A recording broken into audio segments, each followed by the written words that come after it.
Hello guys, welcome to my channel Code Eaters. Code Eaters channel में आप सबका स्वागत है। मेरा नाम क्षितिज श्रीवास्तव है और हमने जो सबसे पहले टेक्नोलॉजी ली है वो है ब्लॉकचेन इस चैनल पे। ये ब्लॉकचेन का फुली कॉम्प्रिहेंसिव कोर्स है, फुल कोर्स है, जहां पे मैं ब्लॉकचेन के बारे में आपको ए से लेके जेड तक सारी चीजें कवर अप करूंगा। है तो चलिए शुरू करते हैं और देखते हैं कि इस कोर्स में मैंने क्या क्या चीजें कवर अप की हैं और आपके लिए ये कोर्स किस तरह से बेनिफिशियल हो सकता है। तो मैंने बेसिकली इस कोर्स को 3 मॉड्यूल्स में डिवाइड किया है, module A, module B and module C. जहाँ पे मॉड्यूल ए में मैंने ब्लॉकचेन के बारे में सिर्फ बात की है, मॉड्यूल बी जहाँ पे मैंने क्रिप्टो करेंसी के बारे में बात की है, और मॉड्यूल सी जहाँ पे मैंने स्मार्ट कॉन्ट्रैक्ट के बारे में बात की है। इन सबको मैंने अलग अलग इसलिए लिया है ताकि कुछ भी बीच में हम लोग की खिचड़ी ना पके, एक जैसा ना लगे सब। तो हम लोग इसको अलग अलग मॉड्यूल्स में इस तरह से कवर अप करेंगे ताकि आपको पूरी तरह से एकदम क्लियर नॉलेज हो जाए कि ब्लॉकचेन क्या है, क्रिप्टो करेंसी क्या है और स्मार्ट कॉन्ट्रैक्ट क्या है। बिकॉज क्या होते हैं, एक कंफ्यूज हो जाते हैं, वो नहीं समझ पाते ब्लॉकचेन और बिटकॉइन में क्या डिफरेंस, वो सोचते हैं सब कुछ एक ही है। तो इसलिए मैंने इन सबको इस तरह से कवर अप किया है अलग अलग मॉड्यूल्स में। तो आइए देखते हैं मॉड्यूल ए ब्लॉकचेन में मैंने क्या क्या चीज़ें कवर अप की हैं। तो पहले ब्लॉकचेन क्या है इसके बारे में हम लोग बात करेंगे। उसके बाद हम लोग इसकी हैशिंग एल्गोरिथम के बारे में बात करेंगे, क्योंकि हैशिंग एल्गोरिथम के थ्रू ही हम लोग ब्लॉकचेन को पूरी तरह से क्रिप्ट कर पाते हैं। क्रिप्ट करने का मतलब है एक तरह से उसको हम लोग पूरी तरह से कोड लैंग्वेज फॉर्म में लिख पाते हैं, जिससे कि वो और सारे मतलब कोई भी उसको आके ना पढ़ सके और उसके लिए एक पर्टिकुलर मैकेनिज्म हो ताकि उसको पढ़ा जा सके कि ब्लॉकचेन में आखिर लिखा क्या है। इसी को क्रिप्टोग्राफी भी कहते हैं। फिर हम लोग बात करेंगे इम्यूटेबल लेजर की, जो कि बहुत ही इंपॉर्टेंट प्रॉपर्टी है ब्लॉकचेन की। इसी के थ्रू ब्लॉकचेन इस तरह के ब्लॉक्स क्रिएट कर पाता है ताकि कोई भी उसको इरेज ना कर सके। जो भी डेटा एक बार ब्लॉकचेन पे लिख गया वो कभी भी इरेज नहीं होता। और ये सब कैसे होगा, मैं सारी चीजें डेप्थ में कवर करूंगा, बस आप इस वीडियो में बने रहिए।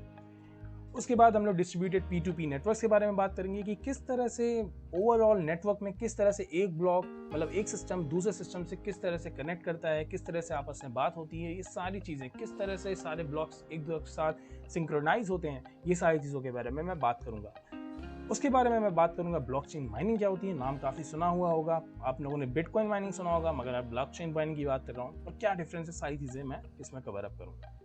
फिर मैं कंसेंसस प्रोटोकॉल, इसका नाम ही थोड़ा ऐसा है, कंसेंसस प्रोटोकॉल के बारे में बात करूंगा, जिससे कि पूरी ब्लॉकचेन टेक्नोलॉजी हमारी बनी हुई है। प्रोटोकॉल का मतलब अगर बता दूं तो मतलब कुछ रूल्स एंड रेगुलेशंस जिस पे ये ब्लॉकचेन वर्क करता है, तो उसके बारे में हम लोग बात करेंगे। फिर अगर मैं बात करूं अपने कंटेंट मॉड्यूल बी की, जहां पे हम लोग क्रिप्टो करेंसी की बात करने वाले हैं, तो इसमें मैं कवर अप करूंगा बिटकॉइन क्या है, बिटकॉइन की मॉनेटरी पॉलिसी क्या है, मतलब कि कितने बिटकॉइंस एट मैक्सिमम बन सकते हैं, कब कब बिटकॉइंस जो है वो मतलब हाफ होते जाते हैं। तो ये सारी चीज़ों के बारे में मैंने इसमें डिस्कस किया हुआ है। फिर माइनिंग क्या होती है बिटकॉइन की, नॉन्स क्या है, सबसे ज़्यादा इंपॉर्टेंट नंबर है नॉन्स, बिकॉज नॉन्स ही वो पावर देता है एक माइनर को, मतलब इसी के थ्रू माइनर जो है डिफरेंट ब्लॉक्स माइन कर पाते हैं। तो इसके बारे में हम लोग बात करेंगे।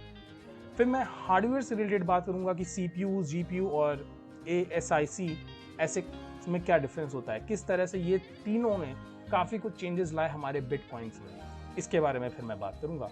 और उसके बाद हम लोग मेमपूल के बारे में बात करेंगे कि किस तरह से माइनर्स को ट्रांजैक्शंस मिलते हैं, कहाँ से ट्रांजैक्शंस आते हैं, ये सारी चीज़ें डिटेल में मेमपूल में कवर की गई। फिर मैं बात करूंगा ट्रांजैक्शंस क्या होते हैं, ट्रांजैक्शंस किस तरह से होते हैं, और इन सारी चीज़ों को बहुत ही डिटेल में मैंने कवर अप किया। वॉलेट्स क्या होते हैं, कहाँ पे आपके बिटकॉइंस बेसिकली स्टोर होते हैं और स्टोर होते भी हैं कि नहीं स्टोर होते हैं, बिकॉज बिटकॉइंस में कोई भी बैंक नहीं होता, तो कहाँ पे बेसिकली बिटकॉइंस हमारे रहते हैं, इसके बारे में बात करूंगा।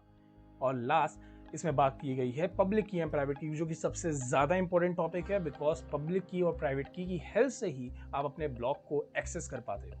तो इसके बारे में मैं मॉड्यूल बी में बात करूँगा। एंड देन थर्ड मॉड्यूल सी, जो कि है हमारा स्मार्ट कॉन्ट्रैक्ट, जो कि आने वाले टाइम में बहुत ही ज़्यादा चेंजेस लाने वाला है। बिलीव मी और नॉट, मैं अभी इसमें एप्लीकेशंस जब कवर करूंगा ब्लॉकचेन में, तो आप देखोगे कि स्मार्ट कॉन्ट्रैक्ट कितना ज़्यादा पावरफुल है।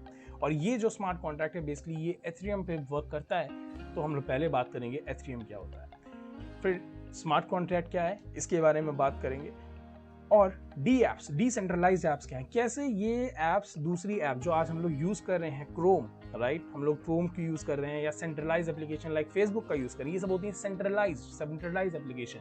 तो कैसे डिसेंट्रलाइज एप्लीकेशन से मतलब कैसे डिसेंट्रलाइज एप्लीकेशन इन सेंट्रलाइज एप्लीकेशन से डिफरेंट है, इसके बारे में बात करेंगे। और फिर हम लोग बात करेंगे EVM एंड गैस की, मतलब ये ईवीएम अगर मैं बता दूं तो ये वाला ईवीएम नहीं है, मतलब अगर आप लोग सोच रहे हो ऑलरेडी दिमाग में आ रहा हो पॉलिटिक्स वाला, नहीं वो वाला ईवीएम नहीं है। ये बेसिकली इथेरियम वर्चुअल मशीन के बारे में बात की गई है।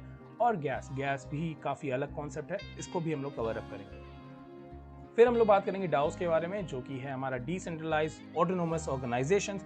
ये एक ऐसी चीज़ है जो मुझे पर्सनली बहुत अच्छी लगी, क्योंकि इसमें इतनी ज़्यादा मतलब आने वाले टाइम में इतनी चेंजेस ला सकती है टेक्नोलॉजी जो हम लोग सोच भी नहीं सकते। तो इसके बारे में बात करूँगा। मैं तो बहुत एक्साइटेड हूँ, बस आप भी एक्साइटेड रहिए, इस वीडियो को पूरा देखिएगा और इस पूरे कोर्स को कवर अप करेगा। उसके बारे में बात करेंगे हम लोग हार्ड एंड सॉफ्ट फोर की, किस तरह से एक बार इथेरियम पे अटैक हुआ, कैसे ये अटैक पॉसिबल हो पाया, इसके बारे में भी हम लोग बात करेंगे। फिर हम लोग बात करेंगे डाओ अटैक, क्या मैंने भूल गया था, इसी की आगे ही है डाओ अटैक, किस तरह से इथेरियम पे अटैक हुआ, बेसिकली इथेरियम पे अटैक हुआ, किस पे अटैक हुआ, सारी चीज़ों को हम लोग कवर अप करेंगे। आईसीओ, जिस तरह से आपने आईपीओ सुना होगा, राइट, आईपीओ का आपने बहुत नाम सुना होगा कि भाई ये कंपनी है आईपीओ में जा रही है, राइट, लिस्ट हो रही है आईपीओ में। उसी तरह से आईसीओ क्या है, किस तरह से आईसीओ वर्क करता है, इसके बारे में हम लोग बात करेंगे। And the last thing that is alt coins. Alt coins क्या होते हैं, मतलब ऑल्ट कॉइन्स अगर आपको मतलब बताऊं तो मतलब बिटकॉइंस के अलावा और कौन से कॉइन्स होते हैं जिसके बारे में हमको जानना चाहिए, क्योंकि बहुत से लोग इन्वेस्ट भी करते हैं। मैं कोई इन्वेस्टमेंट रिलेटेड एडवाइस नहीं दूंगा, बट हाँ कि कौन कौन से कॉइन्स हैं बिटकॉइन के अलावा, इसके बारे में बात करूंगा। आई होप आप एक्साइटेड हो इस सारे मॉड्यूल्स को लेके, क्योंकि मैं तो सच में बहुत एक्साइटेड हूँ। ये टॉपिक्स बहुत ही अच्छे हैं, ये आने वाले टाइम में काफ़ी कुछ चेंजेस लाएंगे। तो अगर आपको ये वीडियोस अच्छी लगी है तो प्लीज़ इसको ज़रूर से लाइक, शेयर और सब्सक्राइब करिए, ताकि मैं जब भी नए नए वीडियोस अपलोड करूँ, हाँ डेफिनेटली नोटिफिकेशन बेल ज़रूर ऑन कर लीजिएगा, ताकि जैसे ही मैं नया वीडियो अपलोड करूँ आपको तुरंत अलर्ट मिल जाए। और अभी के लिए इतना ही। Thank you so much, bye bye.